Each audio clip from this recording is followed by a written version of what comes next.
Kali kan nongkrong ya Mas. Selamat Pak. Malam dong. Oh ya malam. Guys, aku denger-denger, kemarin Indonesia ada yang korupsi ya, 271 triliun. Aku jadi kepo deh, aset negara yang dikorupsi itu jumlah totalnya berapa sih? Kemarin tuh menurut berita yang aku baca ya di KPK tahun 2024 itu tuh kerugiannya mencapai 120 triliun. Bener sih Bud, apa yang kamu bilang. Dari yang aku baca ya kemarin kalau nggak salah tuh rentan 2020 sampai 2024 tuh ada sekitar 2,1 triliun juga. Oh, jadi segitu ya. Nah, dari, hasil korupsi itu ada nggak sih yang udah dikembaliin gitu oleh negara kita? Kalau setahu aku ya itu tuh ada yang dikembaliin tapi cuma 25 triliun atau sekitar 20%. Nah, itu nunjukin kalau proses pengembalian aset korupsi di Indonesia tuh susah. Iya, kenapa sulit? Karena yang korupsi tuh kebanyakan mereka pergi kabur ke luar negeri. Jadi eh, aset-asetnya dibekukan di negara-negara yang dibawa kabur. Jadi susahnya seperti itu. Contoh kasusnya tuh korupsinya Bambang Sutrisno, DPRD Jawa Tengah.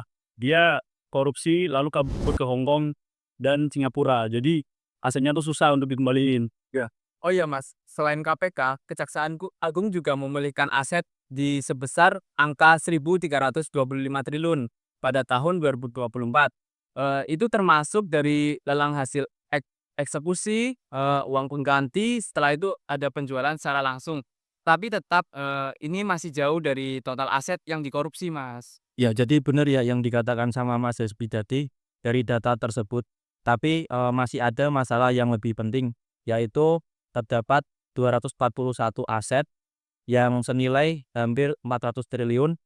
Itu kurang lebih kebanyakan terdapat di bagian tanah dan juga bangunan yang masih belum ada sertifikat dan masih sengketa. Nah, berarti ada beberapa aset korupsi yang belum bisa dikembalikan dong.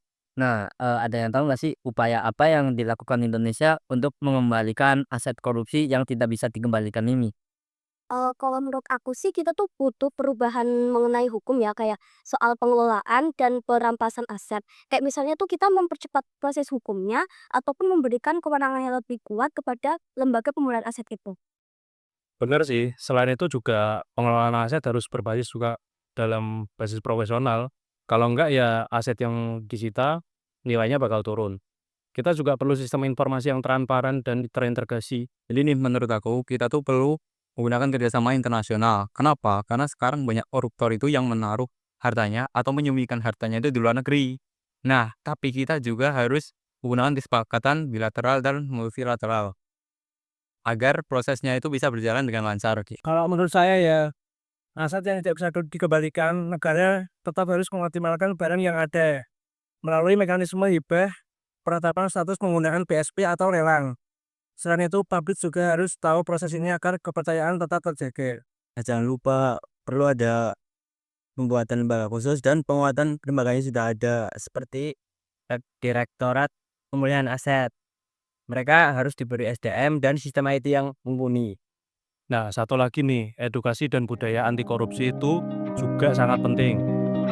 Kalau dari akarnya kita udah nggak bisa jaga atau mencegah, maka nggak perlu repot lagi kan mengembalikan aset yang susah dilacak. Jadi, kesimpulan diskusi kita itu upaya untuk mengembalikan aset negara itu harus menyangkut beberapa aspek, yaitu hukum, teknologi, kemudian kerjasama internasional, dan juga edukasi. Terima kasih untuk teman-teman yang sudah memberikan informasinya. Semoga informasi ini dapat bermanfaat bagi kita semua. Terima kasih.